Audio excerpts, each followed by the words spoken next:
Where'd he go? Oh, Sorry, okay, Michael, we lost you for a minute there. Can you start over, please? Thanks. absolutely. Good evening. This is the March 26th meeting for the Budget and Finance Committee for the City of Sunset Valley. I understand we have a quorum present, so we can proceed on through our agenda. Members, what I anticipate we'll do is our second item, as you can see on the agenda, is citizen comments. That we'll go ahead and start off with that. If you guys can hold your comments to the end, then we can do that as we move through the agenda.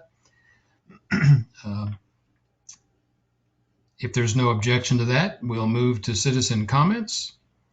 With that, Sylvia, do you want to let folks through one at Yes. a time? So everybody's line is muted at the moment. If you have a comment, please use the raise your hand feature. Right now, Mr. Carmona's hand is raised, but he's having mic issues. So I'm going to give him a call once he sends me his phone number. Anybody else would like to have a comment? I'm happy to acknowledge you. Yeah, committee members, if we could let the citizens go first. Anybody? Nobody has their hand raised. Okay. We'll close citizen comments. We'll move to the council liaison report. Wanda? Let me unmute Wanda. Hang on just a minute. Okay, Wanda. Okay. Can you hear me? We can. Hear you just fine. Okay, good. Hello, everybody. I will make this very short because I think we have a very full agenda. So the one item I wanted to talk about was the item that passed on Monday. We had two council meetings because we had technical difficulties during last week's meeting, and then we had a follow-up meeting on Monday. And during that meeting, we did approve to do an RFP for a marketing firm. And the point on that one was we need the only way to get a marketing firm associated with us, working with us, is to have an RFP. Although the RFP had a high dollar amount, like $230,000, the council made very clear that it would have to be each amount of any step that they did would have to be approved by council prior to any work. But during this time period, we felt that advertising might be very, very essential when it comes to this brave new world that we are now facing. And when we are finally out and about, we will want somebody on board. So we are doing the preliminary work to get a marketing firm on board. So that was the major action that I thought y'all would be interested in. Thank you. Thank you, Wanda. Any questions for Wanda by the committee? Okay, hearing none, we'll move on to item 4, approval of the minutes from February 27th. Are there any questions for the minutes as they're presented? Rudy? Let me unmute Rudy. Actually, Rudy left the meeting. Oh, okay. Maybe having technical difficulties. Committee members, anybody have any issues there? Hearing none, is there a motion? They need to raise their hand to make the motion. Somebody? I see Mark Bruner. I will unmute. Hi, Mark. You're going to make a motion?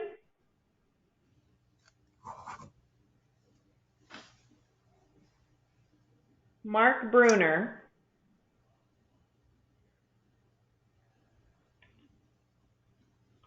Make a motion to approve the minutes of the February 27th, 2020 meeting. Thank you, Mark. Is there a second? I see Robert Browning with his hand up. Mr. Browning, would you like to second that?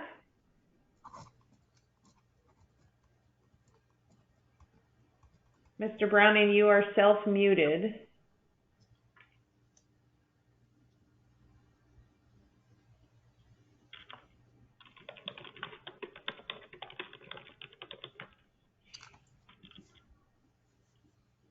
So you need a second. Somebody else want to make a second? Terry? Charles? I see Charles Goyette is raising his hand, but he says nobody can see it. Charles, I see your hand raised. Oh, okay, I can't see it from here, so I didn't think I was acknowledged. Well, anyway, I don't like this app very much. I think it doesn't work very well, but for what it's worth, I'd like to second that motion. Okay. Thank you, Charles. Any discussion? Mr. Browning has his hand raised. I'm going to acknowledge Mr. Browning. Okay. Dr. Browning? He's muted. I'm going to acknowledge Terry Cowan. Terry?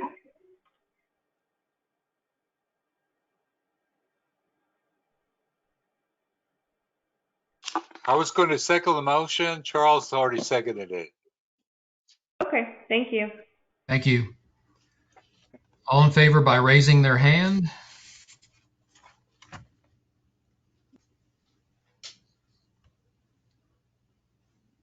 I have a hand raised of Charles Goyette, Charles Young, Mark Bruner, Robert Browning, and Terry Cowan. 1, 2, 3. Mr. Belanca, would you like to raise your hand? Come on, John. You know, Michael, let me try to unmute everybody since there aren't that many people on the call. And you just remind folks to speak as they have the floor when you acknowledge them. Do you want to try that? Yeah, let's try that. This other way doesn't seem to be.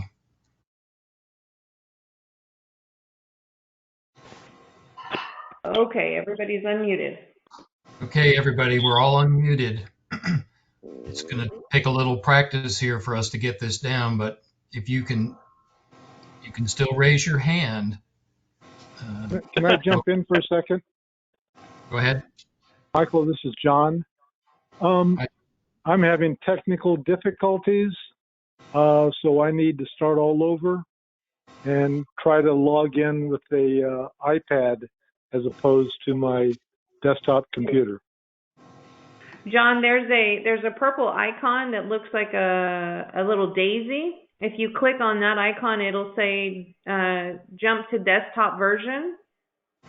That may be easier for you to follow as opposed to having to log out.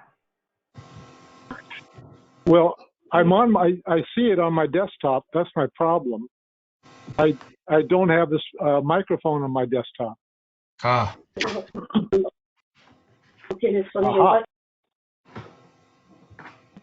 Sylvia? Okay. Yes? Yeah, this is Mark, and I wanted to speak during citizens' comments, but I couldn't get through because I was muted, and I'm unable to download this on the computer for whatever reason. It's not letting me. It may be on my side or it might be on your all's, but I'm having trouble with this. Mark Wells. Correct. I'll let the chair decide to acknowledge you, Mark. Okay. Go ahead, Mr. Wells. Yeah, I was having. I'm calling on my phone, and I was trying to log on with the computer, and it wouldn't let me. So something's going on with the program or something. I think they're having difficulties but I wanted to speak during citizens' comments, but I was trying to speak, but Sylvia had everybody muted, so I wasn't able to speak. Okay, go ahead. Oh, okay. I wanted to, I guess in this meeting, I wanted to make sure that we find ways to reduce city spending. Obviously, since we're in this situation that we find ourselves, I wanted to be sure that we're cognizant of that. If there's any way that we can trim the excess fat, I'd like to do that. I'm also in favor of, I'd like to see a little bit more transparency if we could, as far as the budget goes.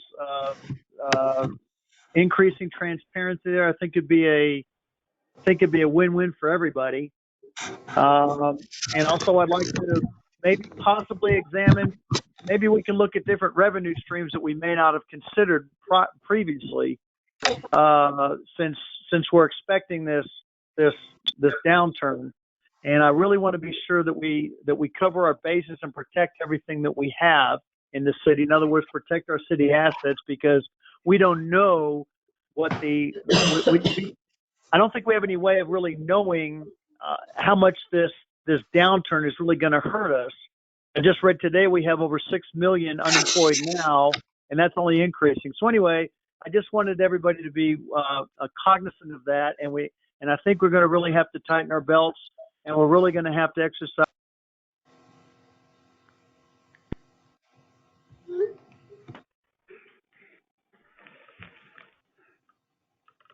Sounds like Mr. Wells is gone. That was already said. Go back to our agenda. Yes, you have Mark Bruner, Charles Goyette, and Charles Young with their hands raised. Okay, did we get a quorum to approve the minutes? Yes. No. Nope. I don't think she counted right. Can you call for that vote again, please? Okay, can you guys show your hands again, who's in favor of the minutes? One more time. I have Carmona, Goyette, Young. I'm sorry. Go ahead. Bruner, Browning, and Cowan. That's it. I vote yes also. Oh, John's with us. Good. And John Belanca. Okay. That's All right. good. Then we're through that item, number 4. Oh boy. And Thank you, Dr. Browning. You bet. okay, we're on to item number 5. Discuss the effects on the city's revenue loss due to COVID-19. Make possible recommendations to the city council. Why don't we start off, Sylvia, as we talked about, and putting up what we want to do is kind of show you guys what's going on with the businesses. That screen of the places that are closed. Sure. Here we go. You want to take it from there, Sylvia? Sure. So we have taken an inventory of the 114 businesses in Sunset Valley. This inventory list sits on the mayor's dashboard. We are updating it.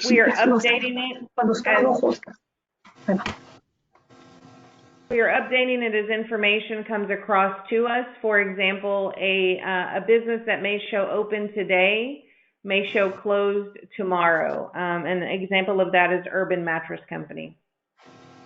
As the governor's orders tighten, we've seen orders issued and then clarification given. So we are working very closely with Travis County and our state and federal partners to make sure that, 1, the orders that are handed down are clear to our businesses, and 2, that we're providing any support that we absolutely can to the businesses.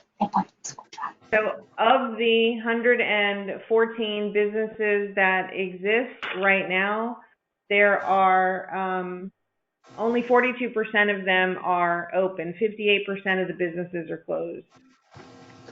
So when we look at revenue impact of the businesses that are open, Schlotsky's, for example, told us that they are seeing almost a 60% reduction in revenue.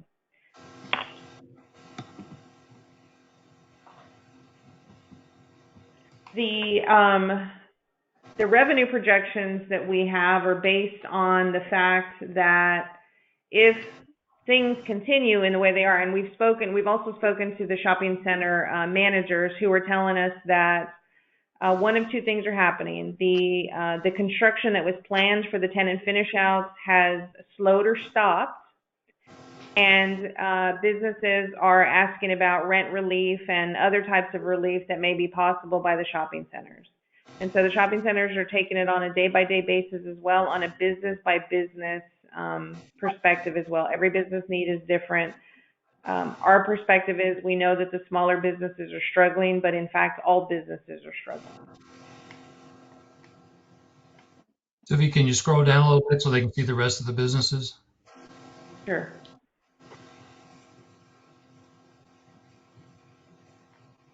So the N and the Y and the vacant, the yes is they're able to operate based on the order, but they have remained closed. They've chosen to remain closed. Al's Formal Wear, for example, that's a tenant finish out that's in process. However, it's slowed significantly because construction has slowed. There was some confusion as to the governor's order as to whether or not construction was going to be allowed or not. Our order specifically exempts it, but of course, if the governor issues a more stringent order, we're going to be preempted. We can always issue more stringent, we can't issue more lax. So if the governor's order is more stringent than ours, then we need to be in compliance. The police chief and the police staff have been very good, as well as public works folks, going door to door, making sure that what we can do in terms of signage, in terms of helping with traffic control, those kinds of things we are doing. Second to this is because we are in a emergent situation, we have kicked off our emergency staffing. Public Works is down to absolutely essential services only, and for us, essential services is water, wastewater, trash, and keeping the streets clean, and some trail maintenance to the point of safety. But they are extended into helping police and the public safety duties, making the presence known, because as the shopping centers become more vacant, the opportunity for people to break in to see things that, do things that they shouldn't be doing because it's vacant. And then also we're manning our phones 7 days a week now because we have questions. Obviously the COVID testing facility that's across the street has prompted folks to be visiting and want to drop into City Hall. And so everybody is on heightened alert, and we all have different duties, as is expected when we do emergency management training. The mayor steps in, the police chief steps in, and staff and I become complete support. We make sure the roads are clear, the water's running, and the bills are paid. That's basically our situation. So based on this chart of all of the businesses that are open, Regina and I have looked at what does that look like in terms of revenue and expense projections. And so can everybody see that screen? Michael, you're the only one that I have unmuted, Michael. So tell me if that screen is visible enough. Yep, I can see it down to the line 34. Okay, perfect. Okay, so this scenario one is what we would expect on a good month, on a regular month, $533,333 a month. $400,000 of that general fund related. $333.33 is crime control and prevention district. $60,000 of that goes to street, and $40,000 of that goes to green. We have minimal expenses, and by minimal, we have removed all projects, any what we're calling non-essential, and we're going to get to a definition of non-essential, I hope, at some point in this meeting. All non-essential items, projects that perhaps are planned but haven't been started, projects that perhaps are planned but have no engineering that has started, any repair and replacement that we can hold off on, mostly replacement that isn't absolutely necessary to the continuation of business, any purchase of new things, holding down office supplies, and just the everyday expense. We have some folks call this a burn rate, $382,660 a month. In our best case scenario, if we were a lean, mean fighting machine and we had all full revenue, we would be kicking $150,000 a month to reserves or fund balance.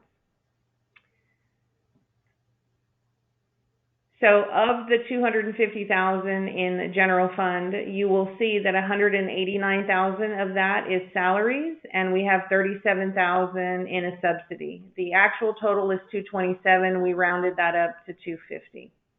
In the 32,660 for crime control and prevention, $15,000 of that pays for salaries of a detective, 2 patrol officers, and officer overtime. In the 40,000 green, 4,300 of that is salaries. So Wanda has her hand up, so I'm going to unmute Wanda. Oh, that Wanda? was to, as for a previous slide, you had Kohl's as listed as closed indefinitely. I just wanted clarification. They just don't have a time they're going to reopen. Is that correct? Correct. Okay, thank you. Dr. Browning has his hand up. Dr. Browning? Yes, go ahead and go through this, and then I want to make a comment about suggestions. All right, let's. Okay, thank you. Dr. Browning. Okay, so scenario 2 is our 50%. Well, you've already seen from the stores that are closed, we're beyond the 50%. So I'm going to jump to the 80% revenue. So that brings a revenue stream of $110,000 a month. And truly, it's $84,000 a month because that's what's going to go into the general fund. The others they also have an impact, right, because they're tied to sales tax, but those are restricted funds. We need to take legislative action to do something with those funds. Really, truly, $84,000 a month is what we would have to work with. And so, again, drilling down into bare minimum, at a 100% staffing rate, we're still at 250. We're at a $191,000 a month deficit. So, Mr. Goyette has his hand up. Mr. Goyette? Dr. Browning, then Charles. Charles. Dr. Browning put his hands down. Okay, Charles.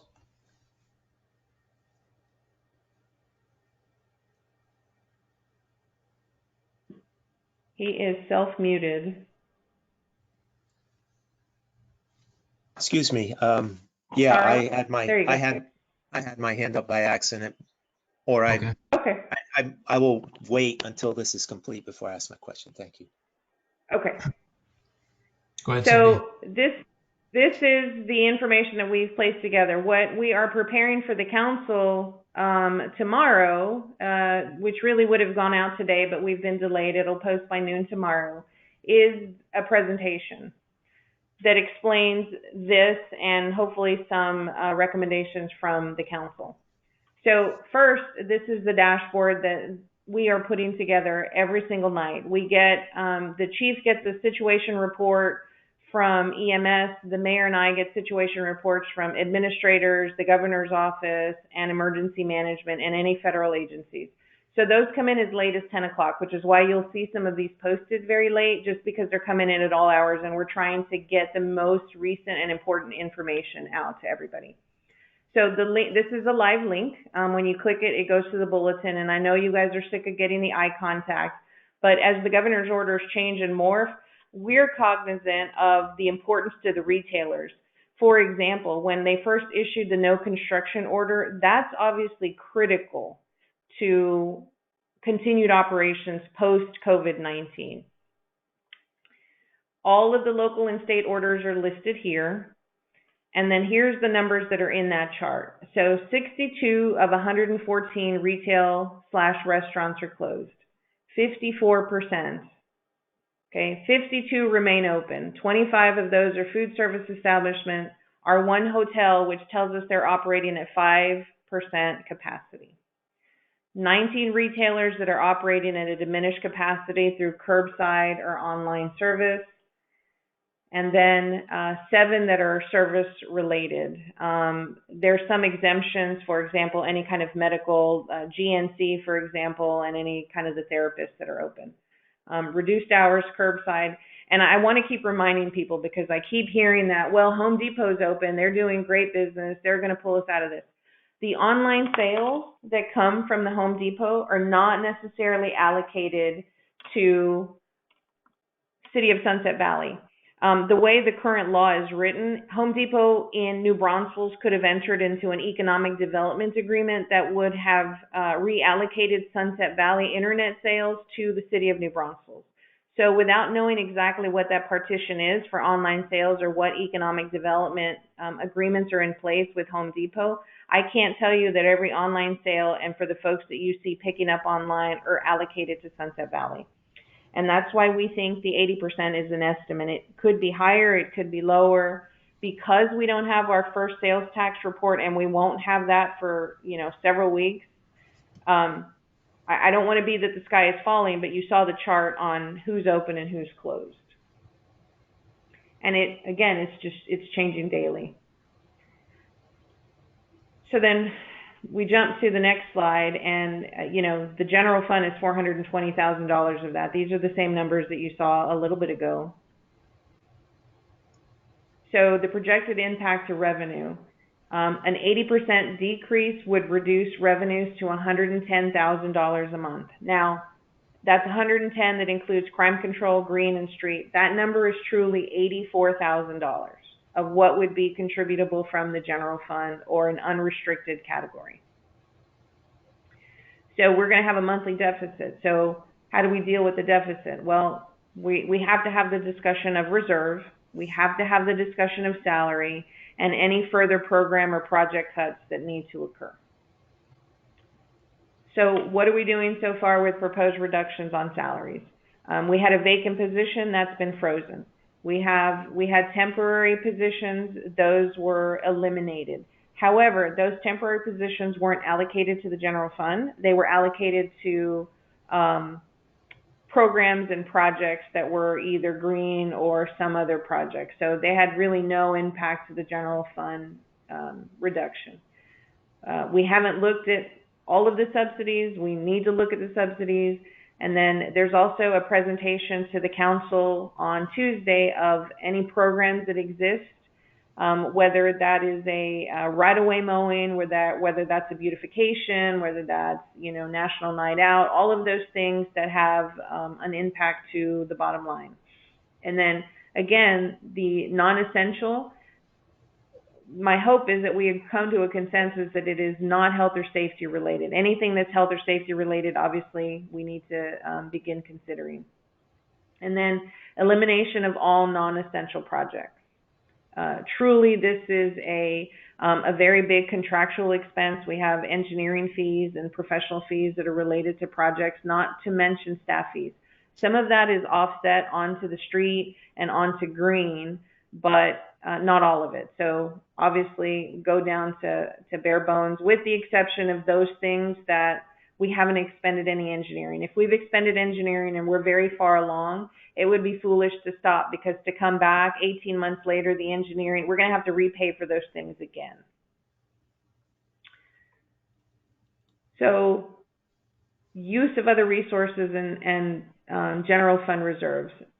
This is a request defining essential service, health and safety. We have to evaluate potential reductions within everything I just talked about, as well as capital outlays in our repair and replacement fund. Repair and replacement is not a restricted fund, but it is a committed fund. We've said we're going to do these things, but if we're not able to do those dollars can get reprogrammed back. Eliminating court expenses to only completely essential. The same thing with police department, public works, and then again the capital improvement projects. And then we have a variety of small project funds that are unused. Regine has a small pot. It doesn't add up to a whole lot, but every dollar counts at this particular point in time.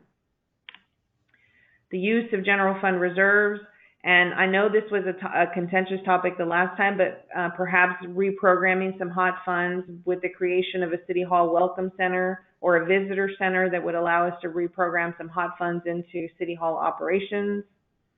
Again, not a lot, but every penny counts.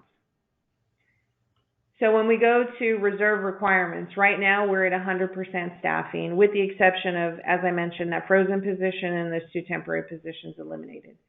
So we have in the bank today 5.186335. estimated revenue at an 80% reduction is $84,000 a month, or $504,000 for the remainder of the year. Down to bare minimum at 100% staffing, we're going to require $1.85 million.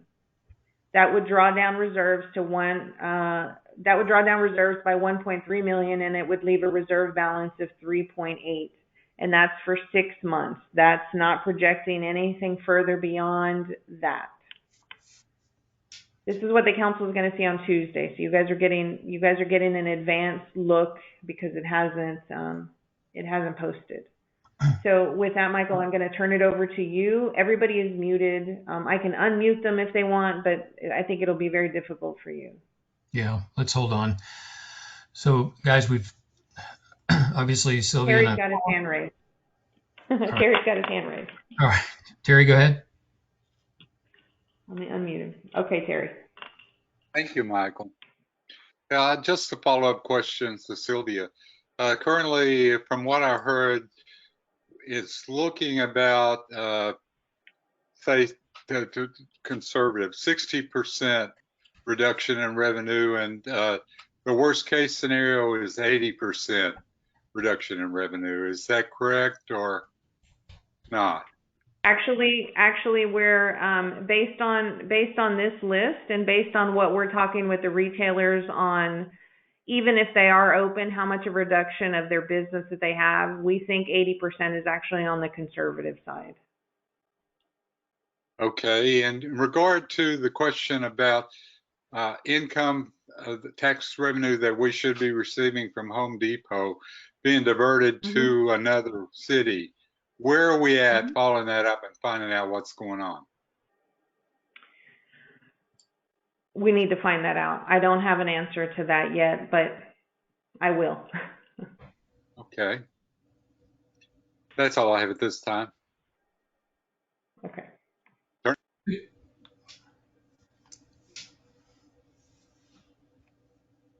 So if you can go, Dr. Browning has his hand raised. Dr. Browning? All right, can you hear me? Yes, sir. Okay. Just to make some general comments and be brief, because I think it needs something to think about as we go through all of this. And that is that when we go back to normal, it's not going to be the normal that we've had in the past. And I think there's going to be a lot of changes, and some of these changes that we're looking at in the retail business will probably stay that way, for the simple reason that people have been home, they've learned how to do online, and it's obviously escalated beyond even Amazon's belief. And Walmart is spending a lot of money right now, and I've been ordering some things for them. And they are actually competing extremely well, both with their software, their website. They have more to offer in inventory than even Amazon, and it's often a good deal cheaper. And it's all the same stuff that Amazon's got. And I won't get into how successful they are, but they're trying to beat them at delivery, and they are. I've ordered some stuff, and you can get it quicker from Walmart than you can Amazon. So we're going to have to realize that change is not only coming, it's here. And we're going to have to change a lot of our perspective in the way we approach our finances and in what we do with the property we have left to try to gain some income to keep our taxes from being just confiscatory. And so, because of large lots like mine and others that can't be developed, I can't have more than two houses. And so I think there's some opportunities here that could make a substantial difference if we change our way of thinking. And one of them is the uplands. And I know that there are people that are interested in that from a commercial perspective, and could gain us huge amounts of income to replace a lot of what's going on with retail. And I think we ought to start embracing that, thinking about it, completely do 180 degrees from the approaches we've had in the past and think about opportunities to explore the options that are available, such as a high volume, high dollar business that is sustainable and will continue to function. I think we also may have to look at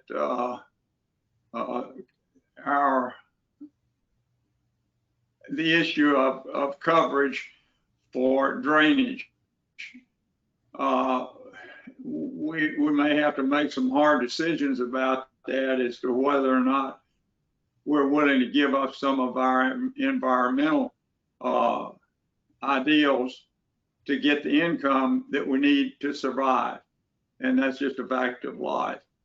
And so I think that the uplands is the biggest and best opportunity we have for getting replacement income. And I hope that we could pursue that and the council will pursue that. Thank you, Dr. Browning. Just to give you guys a little background. Go ahead, Terry. Let me unmute Terry, and then I'm going to mute Dr. Browning. There you go. Thank you, Terry, Michael. you have the floor.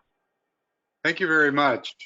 I'm going to agree with Dr. Browning on a point. I think we need to look at the uplands, but nobody is selling. No city is selling their property. What they're doing is leasing. Property, once it's gone forever. And there are a number of opportunities to use the uplands property in a manner that will enhance Sunset Valley's income, and Sunset Valley still control and own that property by leasing it. So that's how I would approach that. I think that we really need to have a difference between our sales tax and the sales tax of Austin. And I think that would involve both the current sources of income, the CCPD and the green tax being phased out. There are issues with those in regard to staffing. And I think that we should hold staffing harmless while we phase those out and assess what our situation is. I don't want to throw people Terry, into a job market. That's actually. Go ahead. There's actually a presentation on the venue tax that's going to discuss exactly what you just said. If we did away with that, what can we do with those differences? But okay. All right, good. It's just important that whatever we do affecting human beings, they're going to be thrown into a pandemic job market with 6 million people applying for unemployment as of today. So we need to look at both sides of it, but I definitely want to see Sunset Valley having a competitive advantage over Austin on the sales tax. Thank you, Terry. So just real quick, so Rose and I had this conversation a few days ago, and after I saw these numbers, I spent the evening hyperventilating. By the next day, I was better and could begin to think about what's coming our way. Spent some time talking with the mayor, spent some time talking with the staff, and going through our budget. And so those items that you see before you there, you'll recognize those phrases. Those are phrases that encompass lots of expenditure items, right? And so you understand what's in there: wildfire mitigation, tuition reimbursements, neighborhood night out, all that stuff, right? That's what Sylvia's kind of alluded to as being non-essential, as opposed to that hardcore stuff that Terry was just talking about: people and essential services for us: fire, police, water, wastewater. And as you know, but based on the size of our budget book, it's a lot of material. So one of the thoughts I had was to help give clarity to everyone, and I just want to throw this out there for conversation, to the staff, to us as a committee, to the council, to the citizens, that we would look at things through the eyes of a definition of what we would call essential or non-essential services. Okay, and Sylvia and I are talking, there's nowhere in any of our documentation do we define what are considered essential and non-essential. Now, we all know what they are, but nowhere is it written. So a thought is that we would tonight make a recommendation to council to adopt a definition of the word essential services. And essentially, that would be anything related to health and safety. Okay, so we say we're not going to spend money out of the repair and replacement fund. Well, if PD needs a new radio, that would be a correlation and qualified for health and safety, right? Does that make sense? Now, if there's a tractor in there, we obviously can hit the pause button on a tractor. So the idea is, rather than going through the item budget one at a time and having a debate, that if we could apply that definition and that criteria, it would help add clarity to everybody, especially when staff's talking about, well, is this essential or non-essential? Citizens the same way. Well, we stopped anything that doesn't fit into that category. That make sense? Charles? Charles Young. Yes. Actually, I wanted to comment on what Terry said.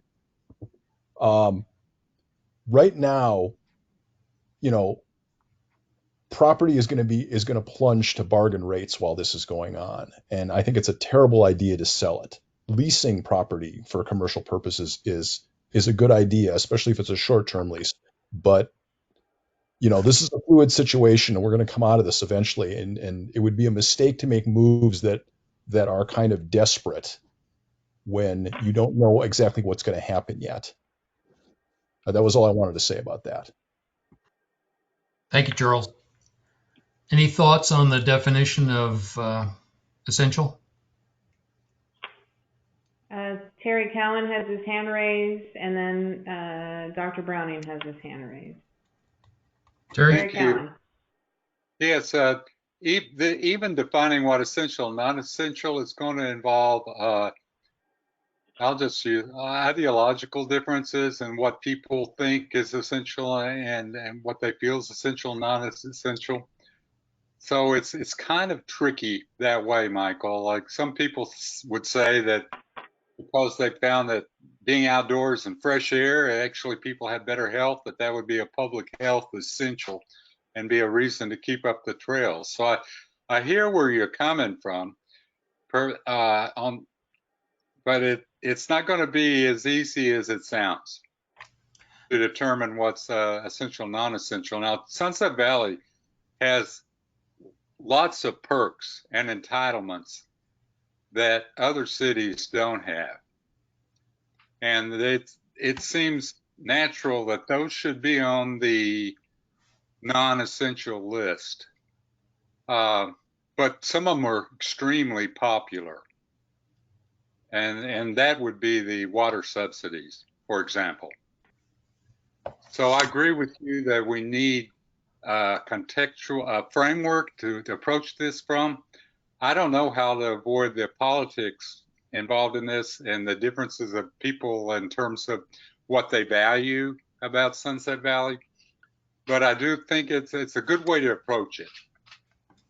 So thank you. Thanks, Terry. Dr. Browning?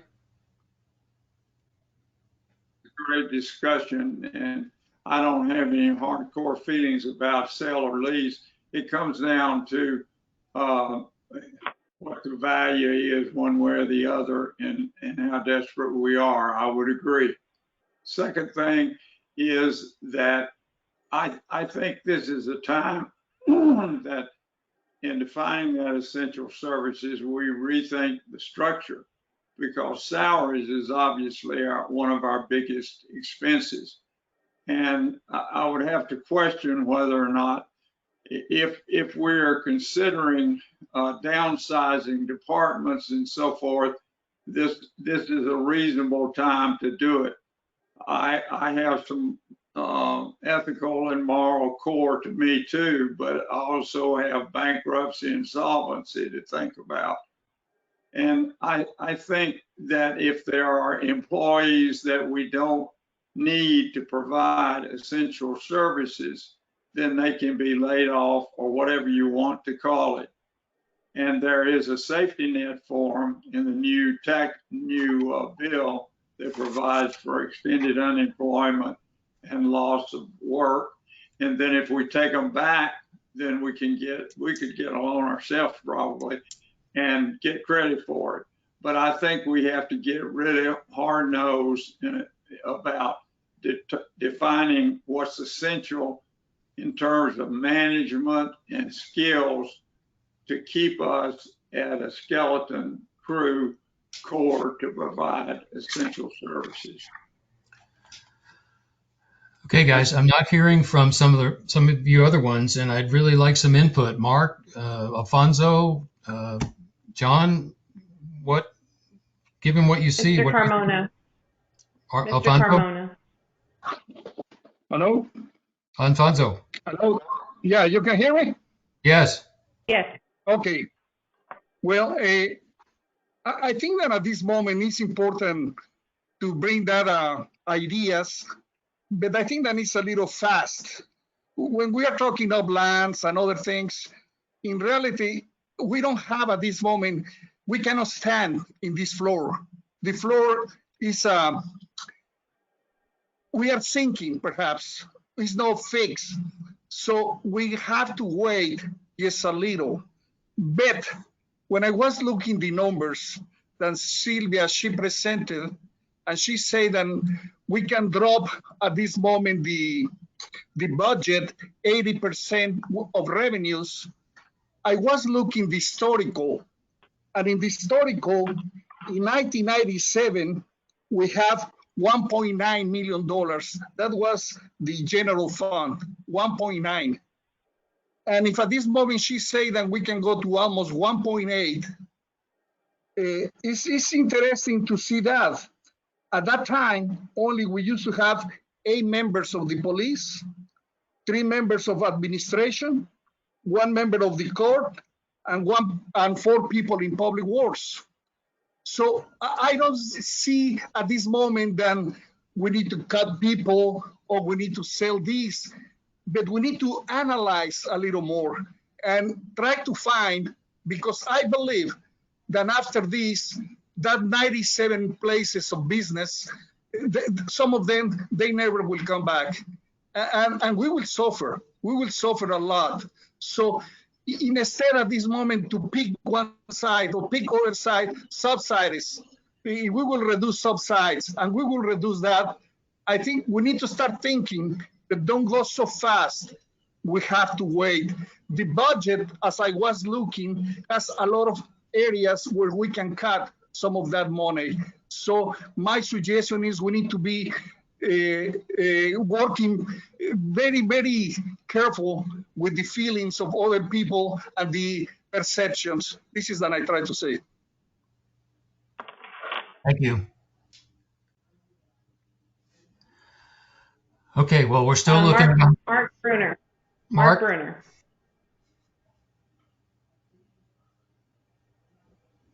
Mark, you're self-muted. Go ahead, Mark.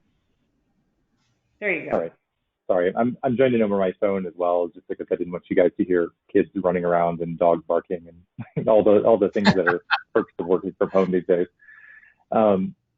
So I think one point of just, Alfonso, maybe I misunderstood what you're saying, but I think what Sylvia was presenting was a 6-month, 1.8 million as the minimum that would be required for keeping the bare bones staff running. Is that correct, Sylvia? Not, so it'd really be $3.6 million a year.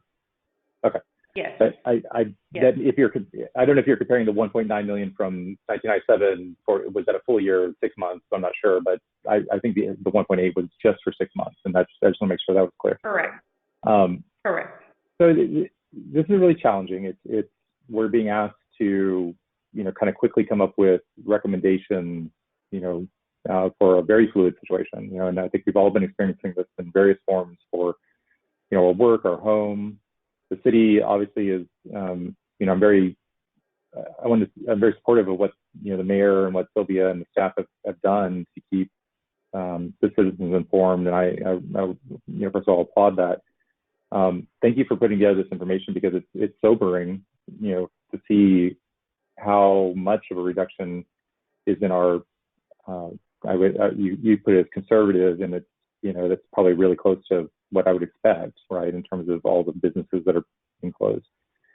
And the counterpoint to that is that, we do have options. We do have things that we can start examining and looking at to reduce the cost stream, what we have to do. But I agree with those who, want to make sure that we do this in a way that, assessed with different points of view, different facets, of information, and not to necessarily just jump into something and say, we have to do this immediately. Because one thing is comforting is that, even if this condition lasted for a year, we still have a reserve, but of course, we wouldn't take no action for a year, obviously, we'd be doing things in that interim. And so it's somewhat comforting that we have been able to build back up that reserve. So I like the idea of having a definition coming forward to council saying we need to define what is essential health and safety, at its core, because we should be really framing our point of view on that and looking at the options of we are in a crisis right now. We need to be in a crisis mode for supporting what the services and the citizens need during that crisis. And then at the end of that crisis, we can begin lifting those, out of the way and replacing services that we would normally go above and beyond as health and safety. So I think, Michael, from my point of view, I like that idea. I do agree that it's going to be kind of hard to define what it is, and I'm hopeful that there's some guidance that we can get from, local, state, national, government on what we can codify as health and safety, so it's a little easier to navigate those waters, and make council's job a little easier as well. So that's a bundle of things, but hopefully that's, some guidance from at least one perspective on committee. Thank you, Mark. Hey, Terry, I get that's not an end all, but what it does is it begins to pull down, it begins to put some essential parameters around that conversation. I mean, obviously, putting in new flowers in the right of way is not, so you see what I mean? It eliminates some things pretty easily, but then there are some things, like Mark said, they're on a line and they could be argued either way. But I think it gives staff the basis for that conversation. Here's where we start from. And at the end of the day, does this really qualify for that? I don't know. I think it still needs some more defining, but it begins to put the basis and the foundation into place for saying these things unequivocally do not fall into essential services. These things are a little gray and maybe need to be debated. These things clearly fall into it. Fire protection, like we said earlier, water, wastewater, trash pickup, police department. Those things are clear. It's that gray area that makes us have that conversation about how we want to define those things. And like I said, some things are easy to toss out for now, like Mark said. We may bring them back, but we're in the interim while we're in crisis mode. It locks some of that down. I don't know, just my thinking on that. Well, Michael, I'm supportive of the approach that you're taking, but let me give you an example of where people have to decide if it's essential and not essential, and it's really kind of obvious. We're living in a town where we don't pay property taxes, and there's a huge savings in that for each and every one of us, and I want to protect that at the best we can. I'm with everybody else on that. Our per capita income is probably higher than the community, the people that live around us in Austin. We're an affluent city. Is water subsidies an essential service? And I'm just putting that out there. That's probably the toughest thing that people will have to deal with. So I just want to say it, so it's been said. And so it's not going to be easy. But there's going to be pain involved in this. There's no way around it. There are people that are dying every day. There's pain involved in this. And I'm glad I'm working with the group of people that we're working with and that we live in this city, because we're up to the task and we can take this on and do it. I agree with Mark that we need to be deliberate about this. Where we have kind of a hole in the bucket, we need to close off that hole in the bucket immediately. We need to identify what stuff that is clearly non-essential, and we need to turn the faucet off. But I'm on board with your approach. Thanks. Thanks, Terry. Charles, go ahead. Yes. Well, everybody said a lot of good stuff, so I'm not going to just reiterate all of it. I don't think I have anything unique to add, but, and Michael, you said it again in terms of that criteria of essential versus non-essential. I think that makes the most sense as a starting point. And, it will part the sea, and there'll be some muck in the middle, in the trench, that people have to work through. I think the people of this city, not staff, I think the people of the city have to ultimately make that decision, essentially. It's our city, right? We make the decisions. And Mr. Browning, what he was talking about with regard to, we have to look at everything. It has to be a balanced approach. That includes our staff as well. It's the entire city. Everybody has to, everybody's going to get pinched, right? Yeah. And it has to be everybody getting pinched. And what Terry was saying in terms of the uplands and what that represents in terms of the future, it seems to make a lot of sense to me that we hold on to that property, but yet respect it for what it is as an income generating potential in the future. I'm hearing from Mark Bruner with regard to not panicking. I'm hearing that from Alfonso as well. Let's take our time, and because we can afford to take a little time and analyze, really get the options on the table so we can make, the most informed, the most rational, the most judicious. If we have the patience to look at all the details and weigh them all out, we'll be able to ultimately make the best decision. And I think we're strong enough as a community, financially and morally, mentally, that we can actually do the best we ultimately can with the situation. Thanks. Thanks, Charles. I just think about our people on staff and what a great job they do and how precious that is to us as a community, that we need to rally around them as well. And I think, Mark, you kind of intimated, we just say, look, if we said that we're going to adopt or at least consider this as an option for the next 3 months till we get our next quarterly payment, we'll have a better idea then what it's really going to look like. So maybe we're not looking at 6 months. We might be looking at 3 months and then making some adjustments from there.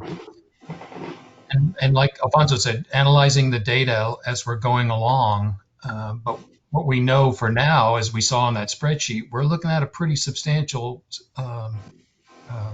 deficit. So maybe that's one option, that we just say we're just going to hit the pause button for 3 months and reevaluate, as long as we're not utilizing any non-essential expenditures, and see how that goes. If I may say something. Of course. This is Wanda. So I think these ideas that I've heard are really very good, very thoughtful ideas, and I'm in agreement with most. The thought I have is kind of with Alfonso, with the thought that this is a very fluid situation. I mean, right now it feels really dire.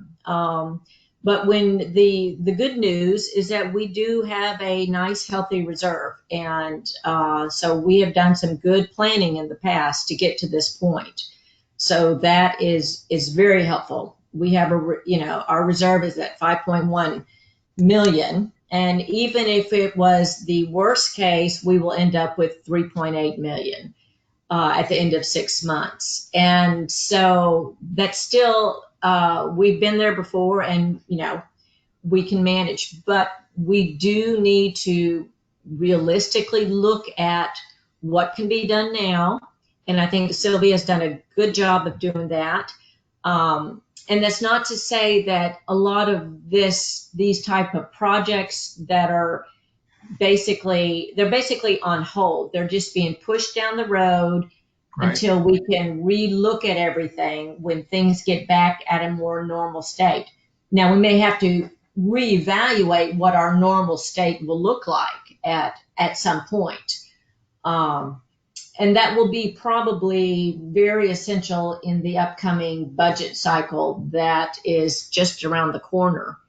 And so this will be a process, and all of you are so essential to that. So I can't tell you how much I appreciate everybody here and everybody's ideas. And it's a tough situation, but I think, yes, we will get through this. We're a very healthy city, and with some smart planning, we can stay that way. Thank you, Wanda.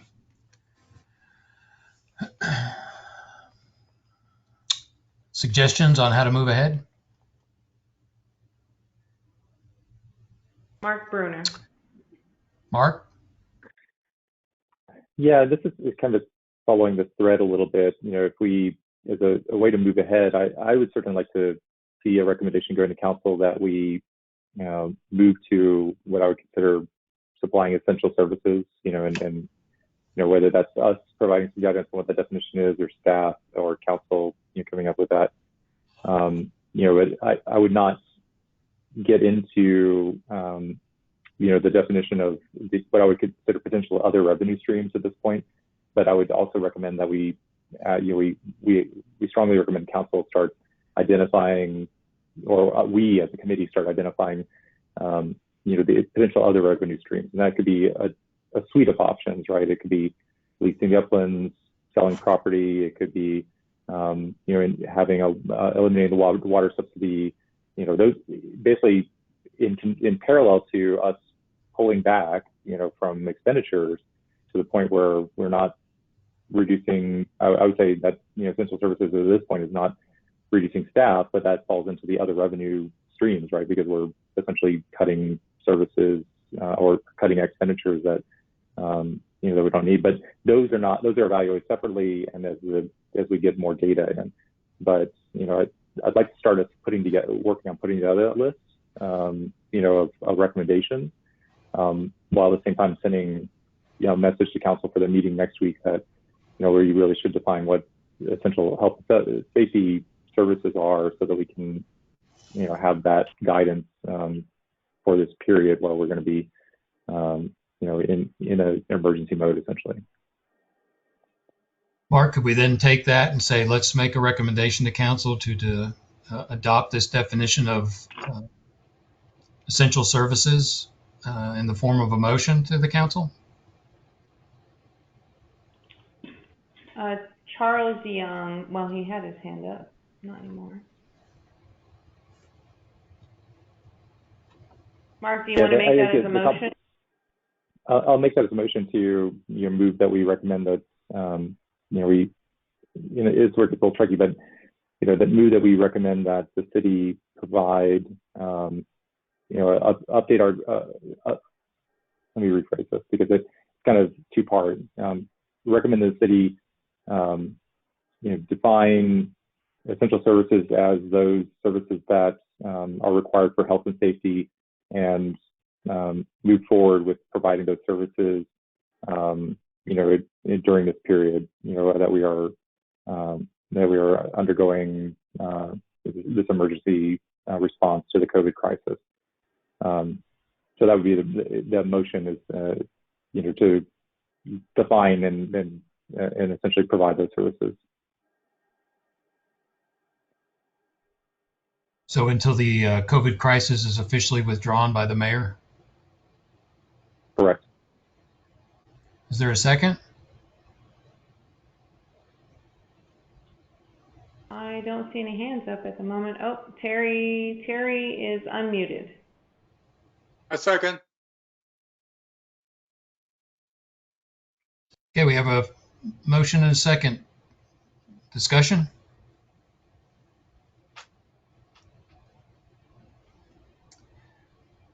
This is the quietest Budget and Finance Committee meeting I have ever in my life attended. Mr. Carmona. Mr. Carmona. Yeah, I agree about that definition, but I think that in that definition, we need to open to the public. I think that they can open that and the people, they can have opinions. And perhaps in 3 or 4 days, we can have some idea what the people is thinking and what is essential or not essential. But we need to open that to the public, is my opinion. The next is, we don't have at this moment the period that we will define. This will be until August. This will be until September. So we will have all this fiscal year, and we will work with another 6 months from the next fiscal year. So we have to find some idea if that will be for 6 months or until the end of this fiscal year, and also thinking in the following fiscal year. And when we say also, we need to identify, I think that we need to spend time looking the budget that we have at this moment. Sylvia, she said that she will explain a little more. It was very difficult for me to see at this moment some slides and talking. So I don't have nothing in my mind. I need a little more time to understand that. So in that way, if we have time to analyze that, we can provide a better understanding. So as Mark here tried to make that motion, the motion is with the idea that you had about the definition. That's critical. Later, I think that we need to set or define the times. And also we need to identify from which areas of the budget we have to be working now so close. But I think that needs to be open to the public. Please, thank you. Thank you, Alfonso. Guys, one of the things, Charles, just a second, I was thinking that let's kind of anticipate us all getting together again next Thursday. I think, Alfonso, if you look at that list of things that are up there, those are items right out of the budget, and you can see what I'm talking about in kind of the small detail items. But then we can roll back together again next week and talk more about that. Charles? Yeah, I'm kind of on the same page with Alfonso from the standpoint that the motion that as it was stated, as I understand it, I mean, it's a great starting point in terms of that basic separation between essential and non-essential services. But I think, I don't know exactly how to frame it, how to express it. But, you know, I'm an engineer by trade. I think in terms of use cases, scenarios, different expectations based upon just where we think this is going, take a shot at just guessing. Well, you know, if it plays out this way, if it plays out that way, if it lasts this long, if it lasts that long, what can we expect? What kind of flexibility do we have as a city to respond to it? You know, how we can potentially save staff, how staff could potentially be affected by this, depending on, I mean, just start brainstorming, I guess, and just be a little bit more flexible in terms of just reaching out into the future and just imagining what this is leading to and how we can respond to it, potentially respond to it, and what kind of flexibility we have as a city in responding to it, given the different scenarios that we put our city through. You know, we gotta use our imaginations here, right? And imagine where this thing is going. I mean, if we listen to the mainstream media, you know, the world is gonna just implode on us. I mean, they're painting the nastiest, the darkest imaginable picture. I think it's overly hyped, personally. I think a lot of this is bullshit.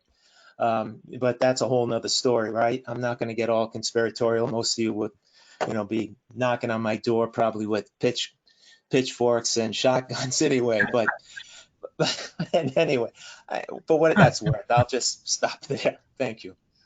Charles, I certainly hope you're right, man. I hope that we're just really over exaggerating. I hope we're like, holy cow. But you know what? I really want us to be my thought process is, and I'm not imposing, I'm just saying, if it's at 80% and we come back at 50%, won't that be better than coming in at 50 and landing at 80? And I hope you're right that this is all us being stressed out for number. That's why I'm trying to say, let's put some of this maybe on to next week where we can dig in a little more of the details. But we do have a motion and a second on the table. Dr. Browning? Yes, frankly, Mark talks too fast for me. I couldn't understand what he was saying. Maybe it's my mic, but I need to have Regine read the motion. I have no idea what it is. Regine? Regine? Oh, I have her muted. Let me unmute her. Sorry. Okay. Regine? Well, I had her unmuted.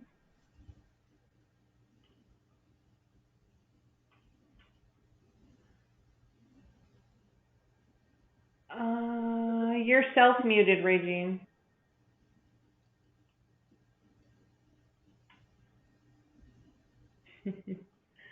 Oh, goodness.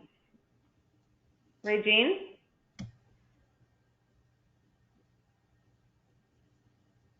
She's right across the hall from me. Let me grab her.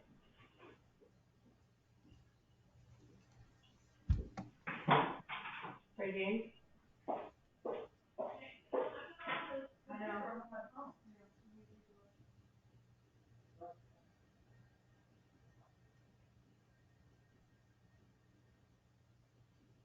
We'll get better at this. Okay. Mark's motion is recommend the city define essential services for health and safety during the period of emergency COVID-19 order until withdrawn by the mayor. Well, I think that's what they're going to do anyhow, isn't it? That's what we're trying to do.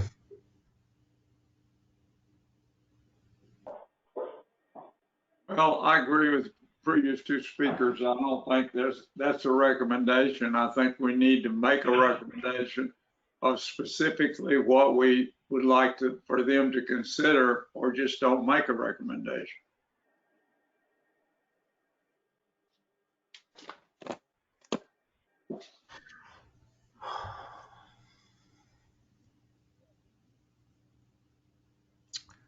I have no hands up at the moment.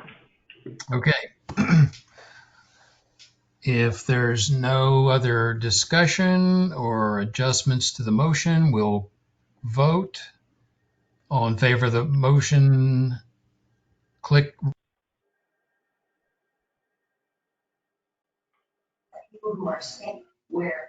All in favor of the motion, say aye and state your name, please. Jerry, aye.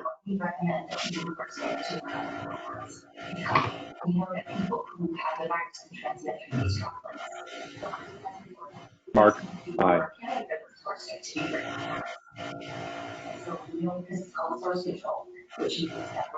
Charles? Aye. Charles Young? Charles Goyette? Aye. John Belanca? Aye. Alfonso Carmona? Aye.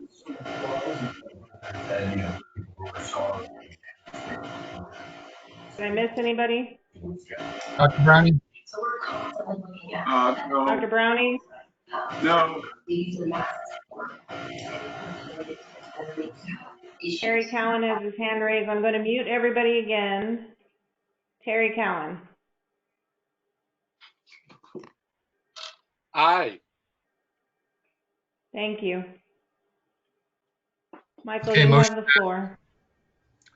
Okay, the motion passes.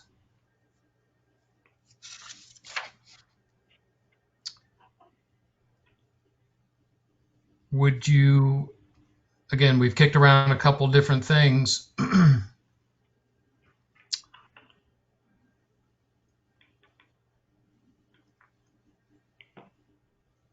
The idea of presenting that proposal that Sylvia has to council.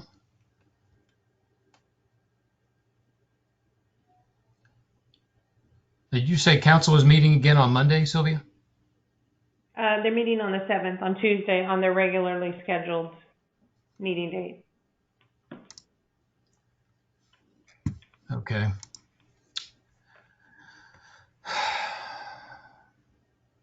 Okay, guys, I need a little help here. Do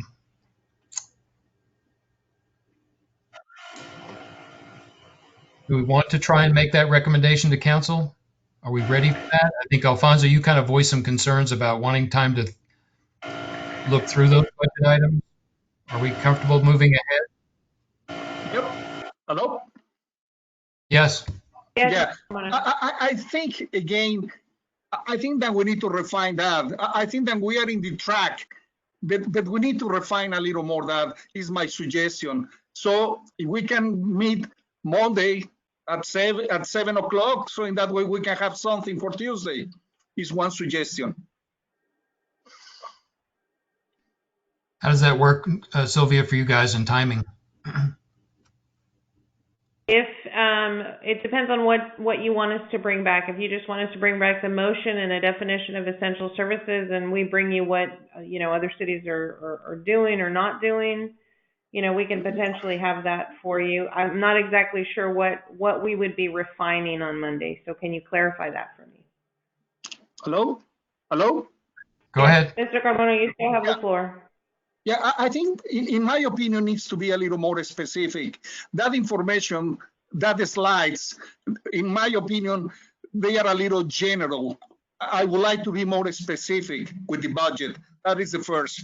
The second, that proposition with Mark about the definition and health or safety still is a little, we can work just a little more with that proposal. So this is why I suggest that we can discuss. It's difficult to discuss by telephone, but minimum, I will have a little more time to read that.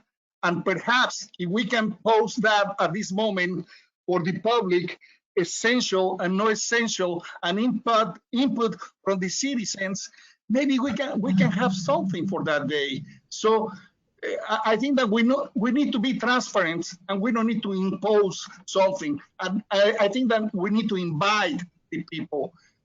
So this is why I propose that we can have Monday, and from the staff, if they can give it to us, the papers, more specific, not the slides, more specific with the budget, we can be clearly from where they are taking that money. Why? For example, I didn't know that at this moment we have $5.1 million as reserves. If they will say that for the end of this fiscal year, we will be with 12 months, and 12 months is 5.1. I don't want to put gasoline at this moment to the situation, but still at this moment, we don't have transparency. So I want to see that papers. This is my position. Thank you.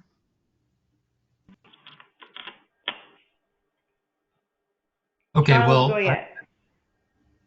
I'll just add quickly to what Alfonso said. In my own words, I think what Alfonso's looking for, like from staff, is a straw man, right? Something that we can pick at, something that some starting points, something we can, rally around and tweak and adjust and amend and just get this creative process going so we can actually come up with some reasonable strategies on what we do, how we respond to this situation we have at hand. Thank you. So would it make a difference to anybody or to the understanding? I understand Mr. Carmona's position about not, the balances don't seem to match. It seems to be higher, et cetera, et cetera. So $189,000 a month makes up salaries, and $37,000 is a subsidy. That's the 227 number.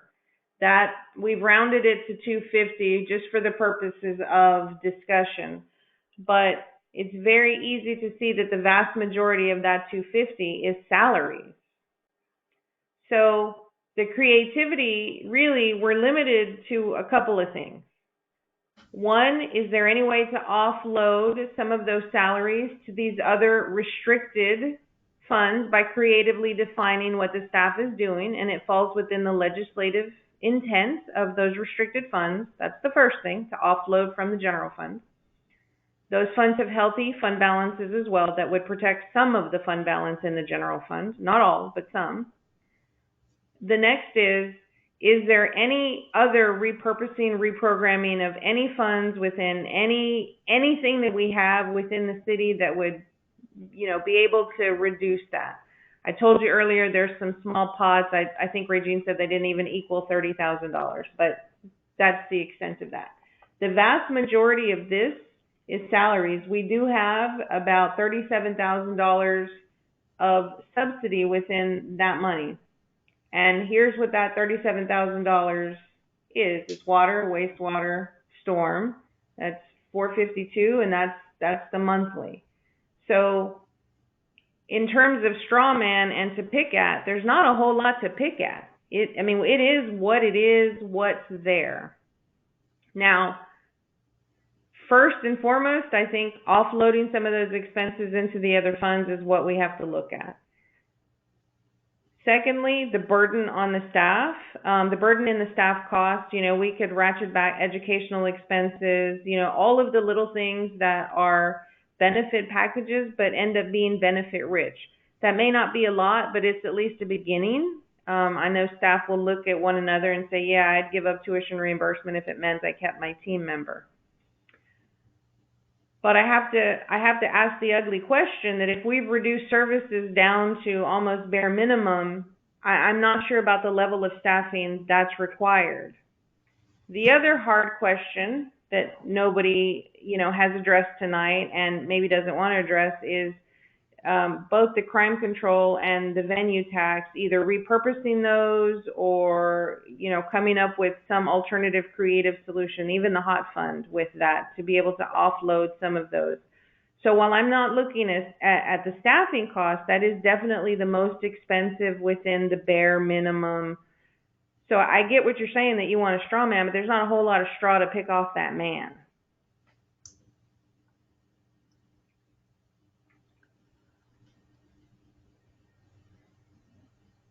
Mr. Carmona. Hello? Go ahead. Yes. Yeah, look, at this moment, when I am looking at restricted the green tax, $40,000, that is not true. We don't have $40,000. So that will be the same to the crime tax. So it's only one part, and they have that number. So when I am looking that number, don't give it to me the reality. So this is why with these slides, if you will see the first part, I don't see at this moment. If you move to the top, the slide. Hello? Mm-hmm. Can you move the slide to the top? Yeah. You see total revenue, 533. And then you have a green tax, 40. 40,000 is not true, because 40,000 will be 480,000 at the end of the year. And that is not true. We are in 400 in that area, so will be more to the 33,000. Or say that the 800,000 divided by 12, that will be for the streets in restricted. But when I was looking in my home, I was working since yesterday with the status of the revenues and expenditures from October, November, and December of that last year. I found in different areas, and we can cut in that the money. So this is why I am talking. When I was looking these reports, the quarterly report, this is where I found that money. So I think that at this moment, we have more areas where we can be working, and I will feel much better than I will be doing properly my job if I analyze properly that information. I don't try to say that I don't trust in this, but when I was looking at 40,000 in green tax, that is not true. Yeah, these are rounded numbers just for the purposes of just a scenario planning. But if you guys want specific down to the dollar numbers, Regine could do that. We put this together rather quickly. Look, also, I am only one person. At this moment, it's very, very important, and I don't want that we will waste too much time. But how much time will be if I have at this moment one report, then at this moment we can have the second quarterly, then we will have January, February, and March. So with that January, February, and March of the statements of expenditures and revenues, with that I will have a better idea all that we are doing, and I can propose a much better opinion. This is my position. Oh, no doubt, no Thank you. doubt. If you had more detail, yes, no doubt, no doubt. And that was my question. If the purpose of the meeting on Monday is more to provide additional detail as opposed to the motion, that's what I need clarification on. What is the purpose of Monday's meeting? Is it more detail? Is it the motion? Is it defining essential services? What is that?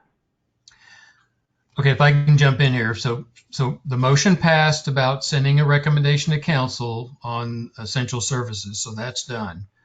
And we'll let the council finesse that, which I'm hopeful they do, and its staff will guide them through that. I think the point is that we wanted to clearly define some of those things that fall within and without of that category, and they can fine tune that.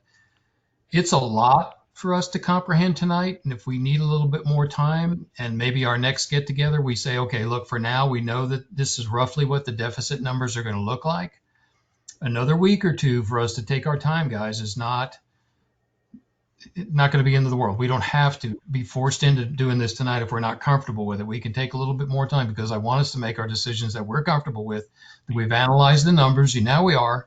We want to look through it and make sure we're making good, solid decisions. So I'm good with pumping the brakes. If we want staff to then come back and say, okay, take those budget items and break them out for us, email it out to us, and let us look through it so we can be sure we're all on the same page.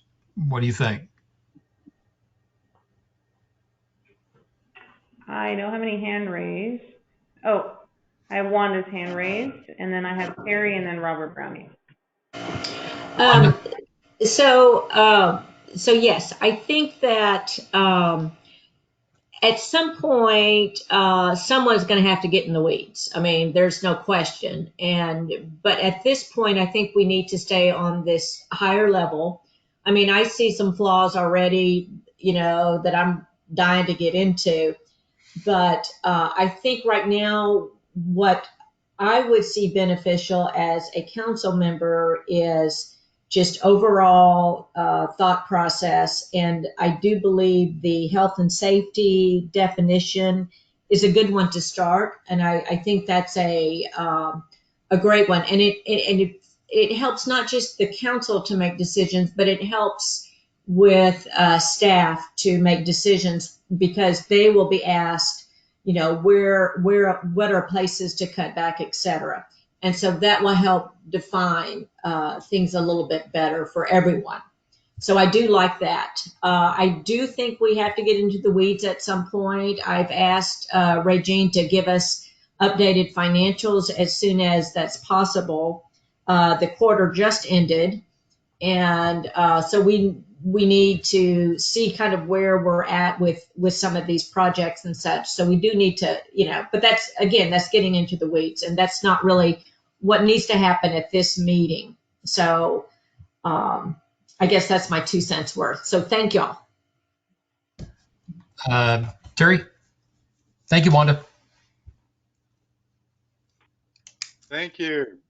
I agree with Wanda, and I agree with Michael in regard to a meeting next week, and with Alfonso, who also was saying we needed to meet.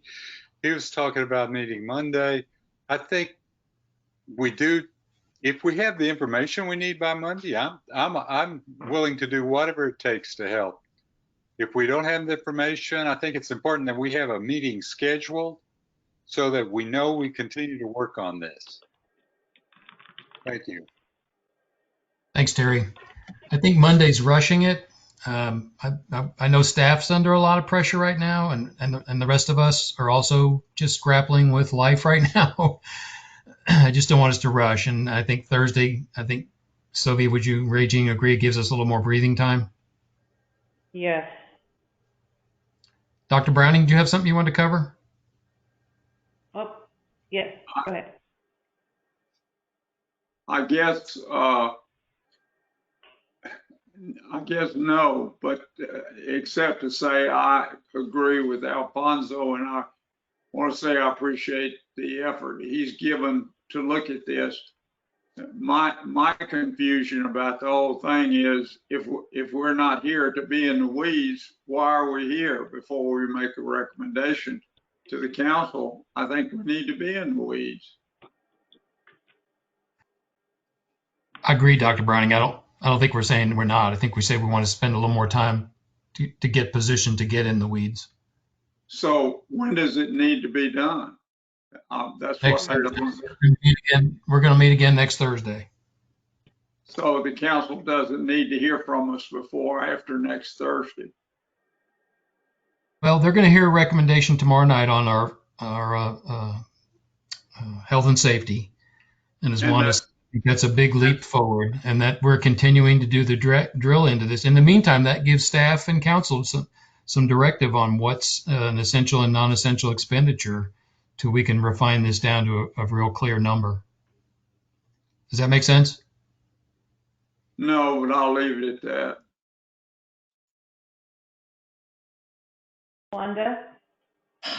So I just want to make the point that, yes, we do need to get into the weeds at some point, but we need the weeds, I guess, to get into. We need the data that Regine and Sylvia they need to give us more information, more data. And so we do need to allow them enough time to do that. And we need time to post for the meeting. And so I would recommend that next Thursday would be appropriate.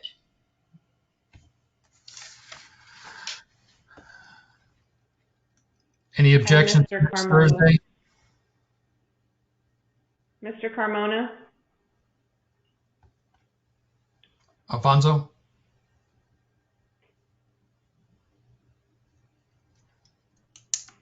Okay, with that said, I'd like to propose that we pause then on number 5, give staff time to get together the information we talked about. We'll come back next Thursday. I'd like to suggest that perhaps, Sylvia, can you throw the agenda back up there? Mm-hmm. Thank you. Oh. All right. There you go. You zoom in a little? Let me zoom in. Okay. So I'd like to propose that we maybe put off 6 and 7 for now, while those are items we need to talk about. We're pushing 8:30. If there's no objection to that, we'll go ahead and we want to review the sales tax report. I think we pretty much know what it looks like, but if you want to throw that up there, we can look at that. Okay. No objection to hold it off on 6 and 7 for now, guys? I don't have any hands up objecting. All right. Terry just raised. Terry, did you want to say something? No objection. Thank you, Mayor. Dr. Browning? Yes. Yes. You have your hand raised? No, not to my knowledge. Thank you. Okay. Floor's yours, Michael.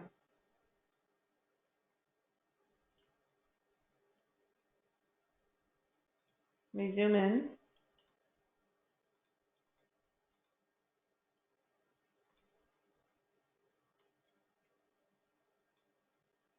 Okay, how's that? Oh. Okay, sorry, Michael, I muted you. There you go. No objections to any of the tabling of the other items.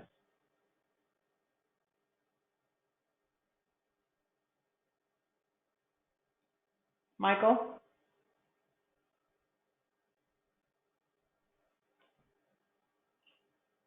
You've muted yourself. No questions on the sales tax report? Great. Thank you, Regine. Shall we pause on the review of the equipment and repair replacement fund for now? I think so, because we have to bring back, one of the things that I mentioned was, while the repair and replacement fund is a committed fund, it's not a restricted fund. Yes, So as ma'am. we dive in, it gives us an opportunity to go back and scrub that even further and take it down to bare bones.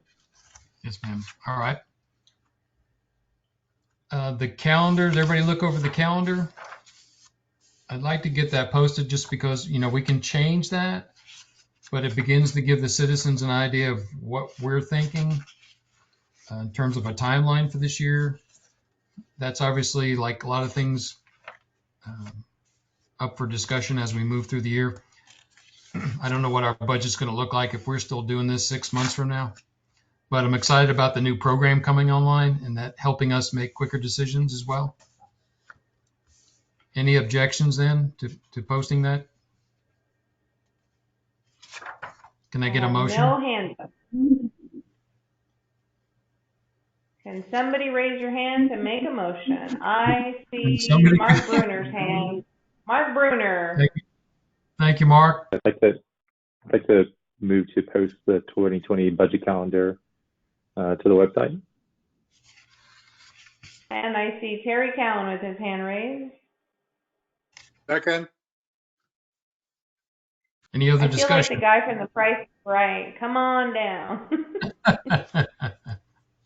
Thank you, Vanna. Mr. Carmona, oh, he just took his hand down. Okay. All right, hearing no discussion, all in favor, say your name and aye or yay or nay. Mr. Carmona, aye or nay?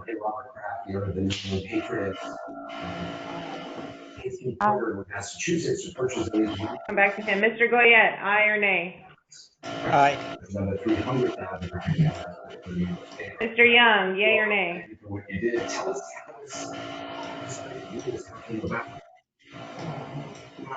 Back to him. Mr. Belanca, yay or nay? Aye. Yay. Bill, mute yourself. I'm not muted. Mr. Browning, yay or nay? Yay. Everybody is left. Mr. Cowan is voted. Mr. Cowan, did I record your vote, yay or nay? It was yay, and I think you did. Thank you. I'm back up to Mr. Young. And Mr. Young, is that a yay or nay? Charles. Okay.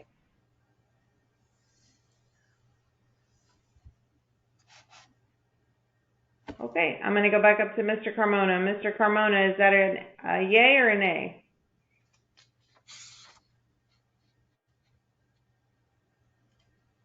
Mr. Carmona has self-muted himself. Mr. Carmona.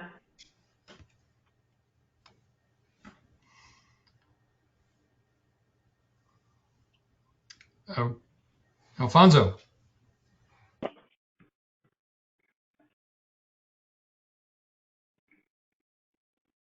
All right, we seem to have lost. Hello? Yeah. Yes or no, yay or nay? Yeah, I couldn't hear that because I was out. Yes or no of what? For posting the budget calendar. schedule. I'm sorry, I cannot hear. They are talking about. Yes or no of what? To post the budget calendar. Okay, the budget calendar. I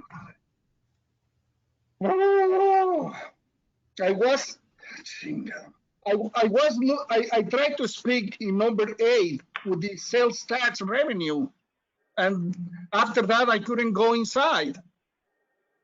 So okay,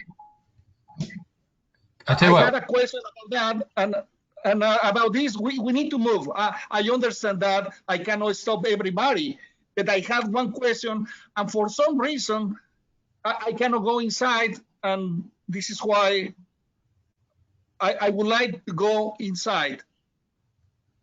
Okay, Alfonso, Okay, if you can say yay or nay just on posting the budget calendar, then we can go back to sales. Yeah, obviously, yes, good. Okay, Yeah, okay, thank you. yeah, you're welcome. Yes, Sylvia, you want to pull that up one more time? Thank you. Mhm.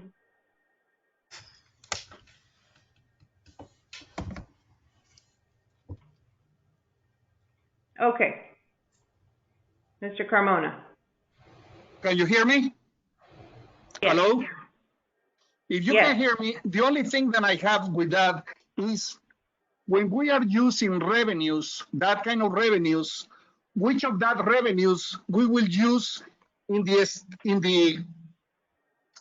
second report for the statement of revenues and expenditures. So you will allocate these numbers, or which numbers you will use for that revenues. So what we're going to do is we need to take our historicals and we need to analyze the information that we have of the stores closing, and we need to make a projection. I'm not going to have real numbers from us to work with because the report won't be posted by then. These numbers, while they're helpful, they're not going to help in the projection. No, Sylvia, hello. At this moment, you have January, February, and March as revenues. Yes. You cannot use that because we are 2 months behind. So this is why I don't understand. Hello. Yeah, so how you will be using that? That is my question only. Alfonso, we're just reviewing it like we normally do. Yeah, but Mike, if you will see at this moment, you have to put that numbers. You need to know how much money was in municipal, in administrations, in public works, and in general government. So you have to put all of that money. Okay, I see your request. Yes, we're going to break it out exactly the way that was requested. Exactly. So in that way, it will be clear. According to very much. According to the tax.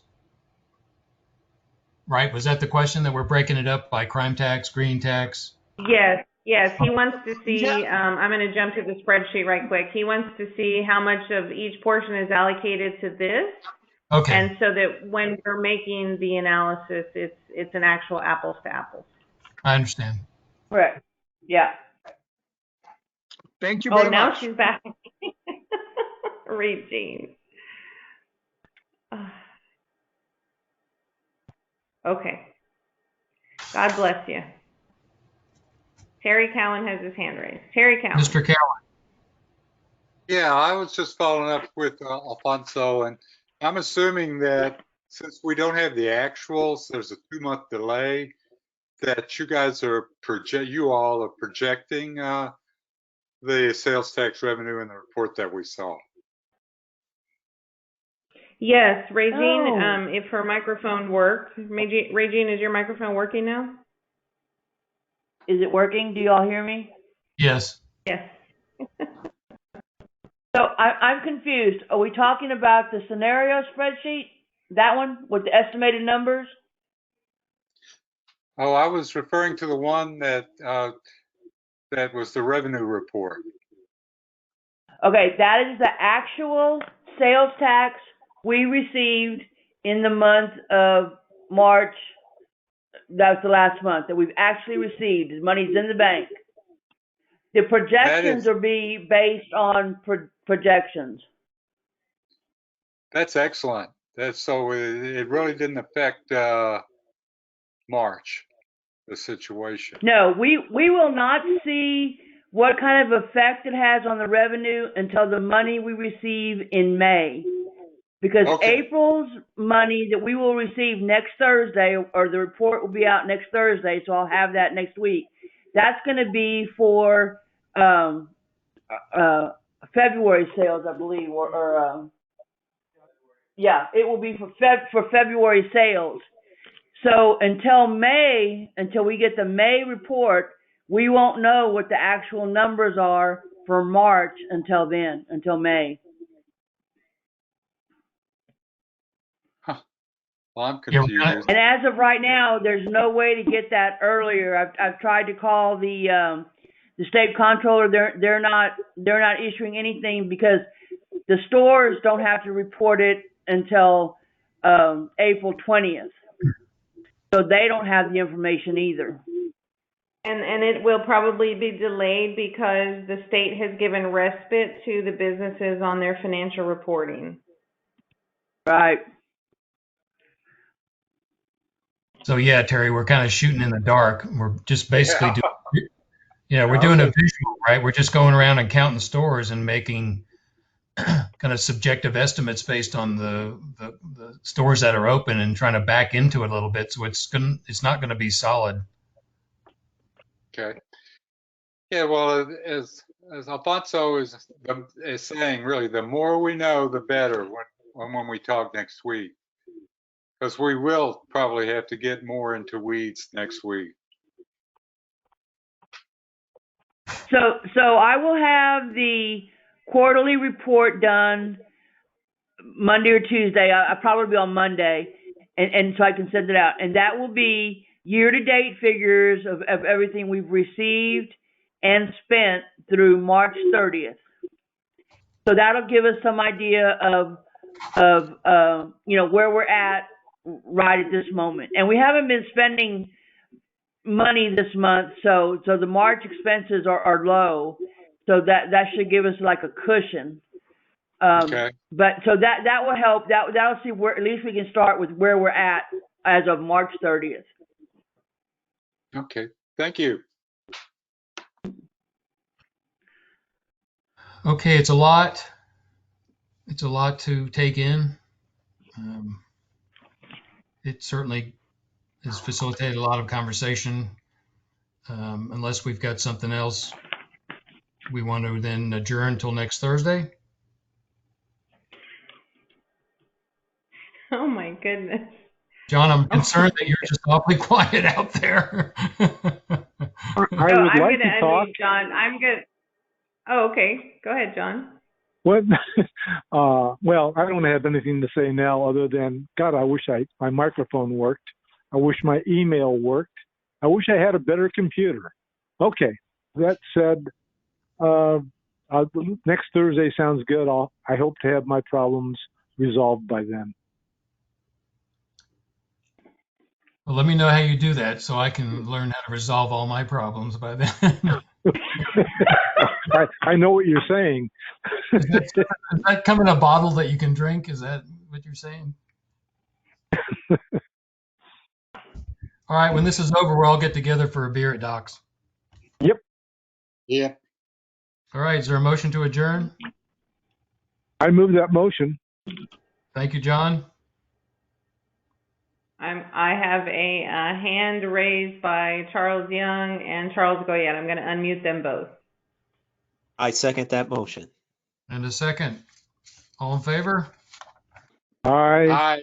Aye. Aye. Thank you, guys. Sorry, guys. This will get better at all of this. We'll get better as it goes on. Thank you all. We'll see you Good night. next Thank week. you. Good night. Thank you. Be safe out